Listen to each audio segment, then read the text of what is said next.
Hey cats, it's Ed Bunged Up Bud here. One of my fave shoes of 2021 has to be the ADIZERO Adios Pro 2. I've taken these up to 100 miles or 161 kilometers if you like that sort of thing. And here's my update on this very well-loved piece of footwear.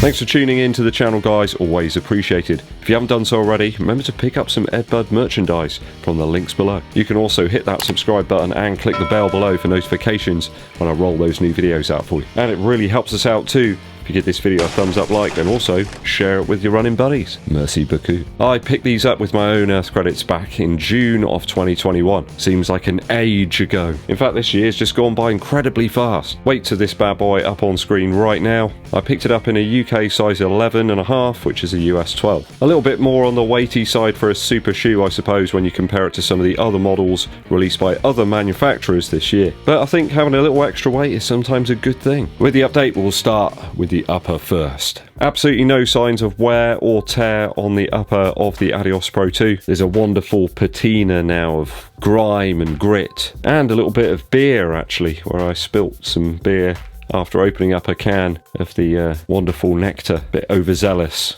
after coming in from a run and it just spilt on there. I left it on there because, you know, that's the type of guy I am. I rarely clean my shoes, guys. I mean, can you imagine Han Solo cleaning the Falcon? Just popping around with the Dyson. Chewie there with the duster? It's not going to happen, is it? Come on. No fraying, wear or tear anywhere on the shoe. Sometimes I get a bit of wear back here in the heel, but zip. One area of the shoe I really enjoyed in the upper was the extra padding on the tongue here. Really does protect the top of the foot from the pressure of the laces. I tend to use a runner's knot with this shoe to improve the lockdown further, and yeah, it really does come in handy having that extra padding. I would suggest that I could have gone down to an 11 in these. I do have another pair that is an 11 and the fit's a little bit more on point, though I think if you're running a marathon you might want the extra length there, so these will probably be a marathon option for me in the near future. Otherwise, go true to size on those. You'll save a few extra grams. That side, the extra room does grant the option of using a thicker sock, and winter is here. It's certainly pretty chilly out there today. Considering heading out in the Takumi Sen 8 later on, do stay tuned, may bring you an update on that later on the channel. Fit across the 100 miles or 161 kilometers has stayed nice and consistent. There's very little difficulty here dialing in an excellent lockdown with the Adios Pro 2. You can get the tension just right. It really is an upper for purpose rather than for aesthetics. No issues in wet weather either. The shoe got quite wet a few times on some sessions and the upper doesn't really pick up any moisture.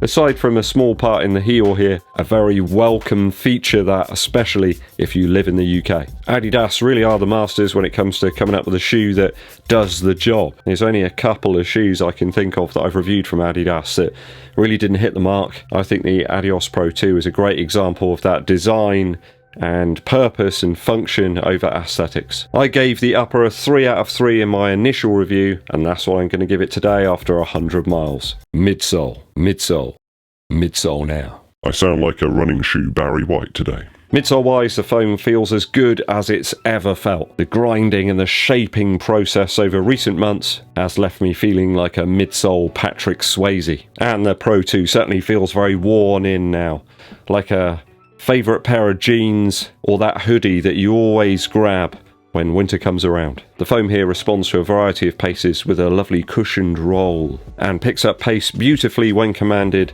like a very well-trained mongrel expecting a nice biscuit treat.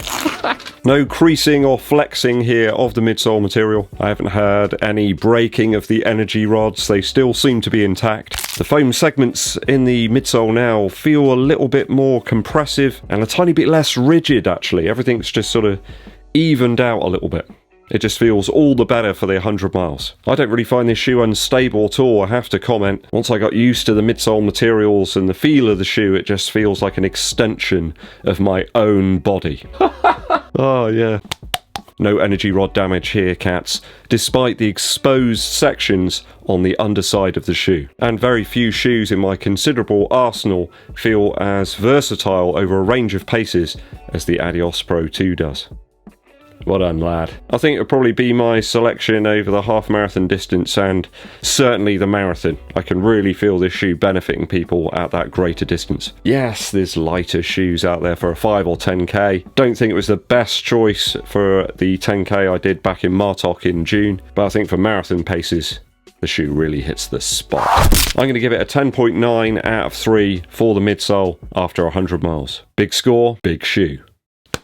Outsole now. Outsole wise, we got to talk grip and grab, and it's great. Almost no wear or signs of abrasion whatsoever, just like me. Again, it just feels better and better as I've stacked up the miles into this one. I mean, you could get someone to sort of attack it with some sandpaper or something and a hammer, and you could get a similar effect straight out of the box, but it wouldn't be as fun, would it, to do that? I haven't ever felt liable to slip or slide in the Adios Pro 2 so far, and I've tried this shoe out in pretty much every type of weather conditions. You know, crazy wind, rain, and on gravel, everything. It just works. It just works. Sadly, I have to report that the rear medial rubber strip on my right shoe has beginning to lift a little bit. I mean, you could glue it back down, but 100 miles, a bit disappointing, I have to say. Sadly, this is one of those things that happens with very soft compressive foams. Over time, if you've got something that's a little bit more rigid on top of it, it will start to separate. Everybody that's worn the Vaporfly 4% or the next percent will know what I'm talking about. Even if you baby those shoes, certainly the 4% Flyknit, those rear rubber sections do start to separate and come away. The tactile nature of the rubber here that Adidas have selected, though, is second to none. Tire-like to the extreme. It just gets better and better the more you use it. My favourite outsole rubber out there at the moment, no question. Sadly though, I'm going to have to knock off a few points for that rubber issue here. It's a little sad to say that, but hopefully they'll be able to remedy that. I mean, you could glue it, yes, people have said that to me, but at 100 miles I'm a little bit disappointed to see it. Wouldn't you be right if you'd shelled out your own earth credits for it? This has happened. It's kind of like buying a Tesco shopping bag for life and it just falling apart on your way home. I'll give it a 2.6 out of 3 for the outsole after 100 miles. Just sort this bit out and we're good to go. Value now. So value wise, I see this quite high. In fact, you could use it for all sorts of different sessions. It's enticing even to throw on in winter. I don't know why, it just feels sort of like a comfortable vessel, like a Volvo or something. A Volvo estate.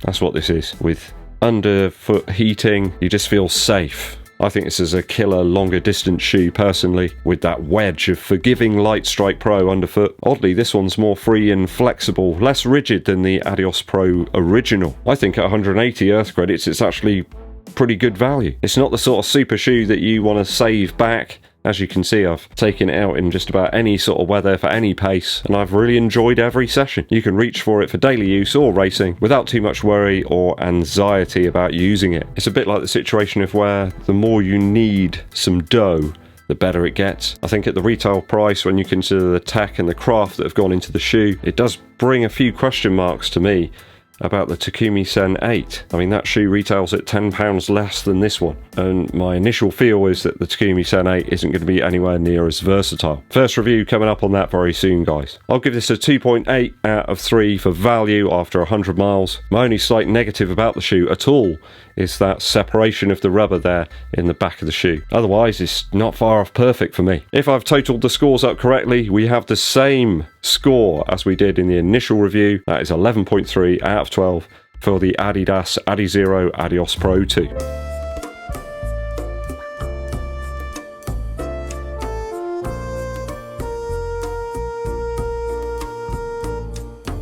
Great shoe, lots of good memories in this one.